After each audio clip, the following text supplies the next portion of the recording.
સીતારામ, જય શિકોતેરમાં. કાલનો વ્લોગ નથી આવ્યો એના માટે સોરી. એની ક્લિપ છે થોડીક, હું આ વ્લોગમાં નાખી દઈશ. આજે હું બહુ ખુશ છું કારણ કે આજે હું તમને એક સરપ્રાઈઝ દેવાની છું. એટલે આજે હું ક્યાંક જાઉં છું. અત્યારે હું બસમાં છું. હું ને વિશાખા બે બસમાં છીએ. રામ ઓફિસે વયા ગયા છે, એને રજા ન હોય એટલે એ નથી આવ્યા અમારી હારે. પણ હું વિશાખા અત્યારે ક્યાંક જઈએ છીએ. અમે બસમાં બેસી ગયા છે. 12:30 વાગ્યા છે અત્યારે અને 11:30ની બસ છે અમારે. એટલે અમે આજે ક્યાંક જઈએ છીએ. તમે જોજો, આગળ બ્લોગમાં બના રહેજો એટલે તમને ખબર પડે છે આજે અમે ક્યાં જઈએ છીએ.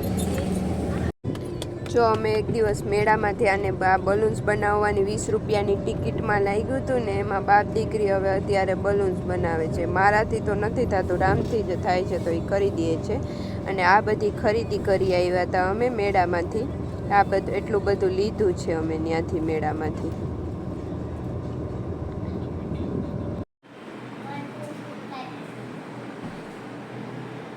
જો વિશુને આ બુક વાંચવાની છે તો એ જેટલા બુકમાં જેટલા સ્પેલિંગ વાંચે ને એટલા જમ્પ કરવાના.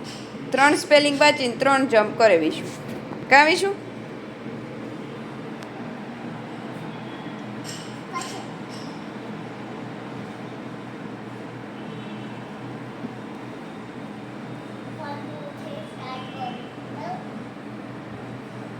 Very good.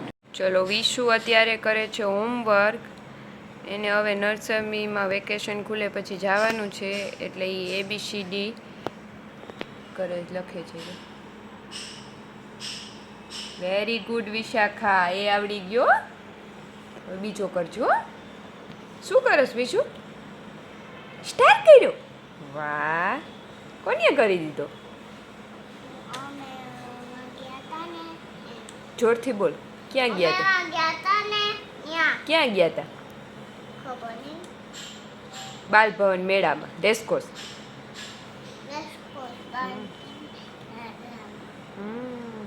ચલો હોમવર્ક કરવા માંડો. જો વિશાખાને કાલે છે ને અમે મેળામાં ગયા હતા ને તો 20 રૂપિયાની ટિકિટમાં એને આ બાર્બી લાગી. એમાં ચશ્મા છે, બાર્બી છે, તેના કપડાં અલગ અલગ 3-4 જાતના છે. હવે વિશુ અહીંયા અત્યારે બેસીને રમે છે એનાથી. 20 રૂપિયાની ટિકિટમાં બાર્બી લાગી. કા વાહ. બીજા ટિકિટમાં શું લાગ્યું હતું? બીજા ટિકિટમાં ઓલા બબલ્સમાં શું લાગ્યું હતું? બબલ્સ કરવાનું. અરે વાહ. જો વાગ્યા છે 10 અને જમી લીધું છે. અને વિશુ હવે અત્યારે ડેડી દીકરી કંઈક મિલ્ક શેક જેવું લઈ આવ્યા છે તો એ પીવે છે. અને ટીવીમાં ક્રાઇમ પેટ્રોલ જોઈએ છીએ. જમીને હવે એ બે પીવે છે. મને તો ન ભાવે એટલે હું નથી પીતી. બે બાપ દીકરી પીવે છે અને ટીવીમાં આવે છે ક્રાઇમ પેટ્રોલ. એટલે ક્રાઇમ પેટ્રોલ જોતા જોતા બેઠા છે. વિશુ એમ કે, હું એમ કહું મને આપી તો એમ કે મમ્મા એ દવા છે, કડવી છે એટલે તમારા જ ન પીવે. ડેડી દીકરી બે પીવે છે. જો નીચે રમવા આવ્યા છે તો વિશાખા સ્કેટિંગ ફેરવે છે. ઓલું સ્કેટિંગ સાયકલ આવે છે ને એ હજી એને એની નથી, આ જો ઓલી છોકરીની છે એ રમે છે ને તો એને એક વારા કરે છે. એટલે વિશાખાબેન ફેરવે છે. પછી બહુ આવડતી નથી એટલે શીખે છે ધીમે ધીમે. વળી ઉતરી જાય, વળી ચડી જાય. થોડોક ટાઈમ થાય છે એટલે આવડી જશે ધીમે ધીમે. લાવશે ને એટલે.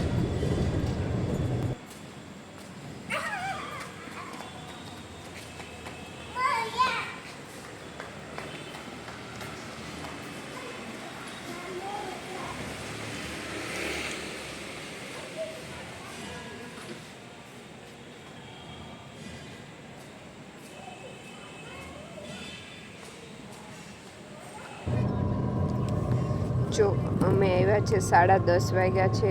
જમી લીધું છે અને હવે અમે આવ્યા છે અહીંયા સોડા પીવા.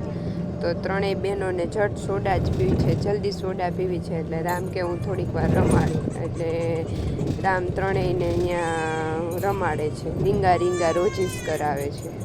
ને ટ્રાફિક છે, જો તમે જોવો જ છો સોડામાં અત્યારે બહુ જ ટ્રાફિક છે. એટલે વારો જો મેં કીધું તું ને કે હું આજે ક્યાંક જવાની છું તો હું આવી ગઈ છું મારા પપ્પાને ઘરે, પિયર વિસાવાડા. અને અહીંયા હું તમને આજે વાડી બધુંય બતાવીશ. અહીંયા છે વાડી છે, ત્યાં તો હું સિટીમાં રહું છું, પણ અહીંયા ગામડું છે. પોરબંદરથી 26 કિલોમીટર થાય વિસાવાડા, ત્યાં હું ને વિશાખા આવ્યા છે. અને હું તમને અહીંયાની વાડી બધું ખેતર ને બધું બતાવીશ. ટ્રેક્ટર બધું અહીંયા, બફેલો ભેંસું બધુંય છે.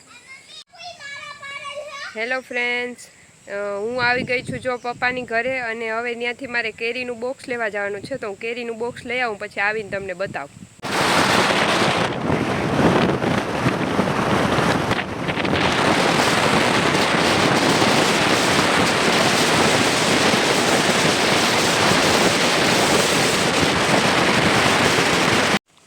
જો કેરીઓ આવી ગયું છે, જોઈ લે જીયા. જો જીયા ખોલીને જોવે છે. આ છે મારા મોટાપના દીકરાની દીકરી, અને આ છે મારા ભાઈનો દીકરો. તારું નામ શું છે? રાજવીર. હા, જો આવીને વિશાખા સૂઈ ગઈ હતી, તો હમણાં ઉઠી છે. અને હવે રાજવીર ને જીયા ને વિશાખા ને બધાય રમે છે. શેનાથી રમો છોકરાઓ? જો આ બધા અહીંયા ઇન્ડોરે ટોયઝ મધાઈ ભેગા કર્યા છે, અને હવે બધા અહીંયા રમે છે.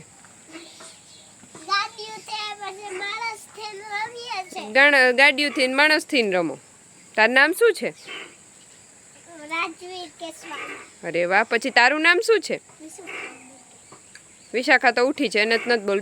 જીયા, તારું નામ શું છે? જીયા કેશવાલ. અરે વાહ.